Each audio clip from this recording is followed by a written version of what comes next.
नमस्कार, मी स्वप्नील. तुम्ही पाहताय सिद्धांत प्राईम. आपल्या समोर आता अवसरी गणाचे उमेदवार निलेश टेमकर हे आहेत. त्यांनी आज दिवसभरात कोणकोणत्या भागात प्रचार केला, कोणकोणत्या समस्या जाणून घेतल्या, आपण आता त्यांच्याकडून जाणून घेणार आहोत. आता कोणकोणत्या भागात प्रचार केला, कोणकोणत्या समस्या जाणून घेतल्या. नमस्कार, मी निलेश टेमकर, अवसरी बुद्रुक पंचायत समिती गणाचा उमेदवार. सकाळी आम्ही 9 वाजता या ठिकाणी अवसरी बुद्रुक या ठिकाणी आलो. आल्या त्या ठिकाणी गावात महादेवचं या ठिकाणी दर्शन घेतलं आणि प्रचाराला सुरुवात केली. गुणगेमाळा, शेटेमाळा, आता चव्हाण मळ्यामध्ये या ठिकाणी आलेलो आहे मी. आता या ठिकाणच्या समस्या कोणकोणत्या आहेत? नाही, आतापर्यंत का आता लोकांच्या समस्या, रस्ते या संदर्भात थोड्या वैयक्तिक लाभाच्या योजनेसंदर्भात विषय आहेत. पंचायत समितीच्या अंतर्गत कोणकोणती कामं येतात? पंचायत समिती आता वैयक्तिक लाभाच्या सगळ्या योजना ह्या पंचायत समिती मार्फतच येतात, परंतु शासनाचा पंचायत समिती सदस्यासाठी काय अजून काही निधी बोरगस नसतो. मागच्या वेळी मला वाटते काय 8 ते 10 लाख रुपये शासनाने केले होते.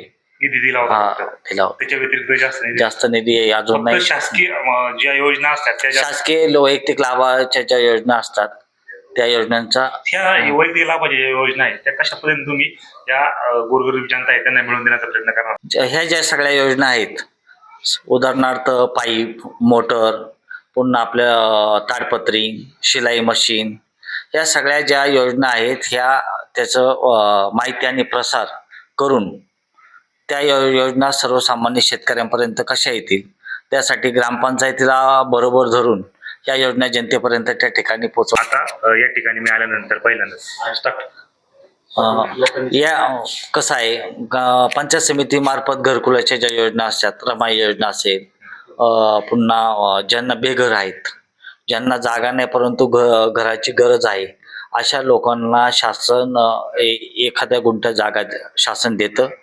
आणि नाही तर जागा नसेल तर पैसे देतं आणि जागा विकत घेण्यासाठी. ह्या योजना मी अवसरीमध्ये 9 ते 10 लोकांना, ज्यांना मातंग वस्तीमध्ये त्यांना जागा नव्हती परंतु घरकुल मंजूर केलं. सरकारी गायरानात त्यांना 1 गुंठा 1.5 गुंठा जागा देऊन त्या ठिकाणी आज आमच्या अवसरीमध्ये 10 ते 12 घरांना या ठिकाणी घरकुल मी स्वतः पुढाकार घेऊन 2016-17 तेव्हा मी गावचा उपसरपंच होतो, तेव्हा ह्या योजना आणल्या आणि आज ते लोकांना घरकुल भेटले. लोक समाधानकारक आहेत.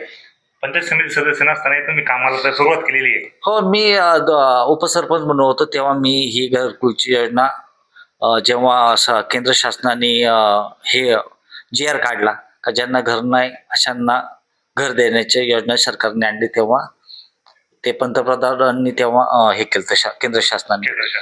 तेव्हा मी कलेक्टर ऑफिस पर्यंत जाऊन ही गायरांच्या जागा अवसरीमध्ये दिल्यात.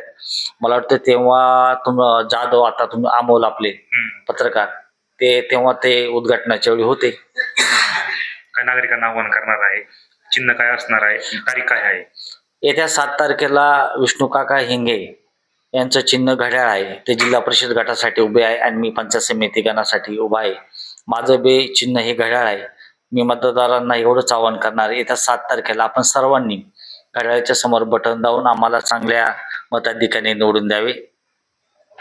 तर हे होते अवसरी गणाचे पंचायत समितीचे उमेदवार, घड्याळ चिन्हावरती उभे असलेले निलेश टेमकर यांच्या माध्यमातून अवसरी बुद्रुकमध्ये घरकुल योजना असेल ते आतापर्यंत 7 ते 8 नागरिकांना त्याचा लाभ मिळालेला आहे. आता येत्या काळात नागरिक काय करतायत पाहू, कशा पद्धतीने यांच्या पाठीमागे उभे राहत आहे. मी स्वप्नील, तुम्ही पाहताय सिद्धांत प्राईम.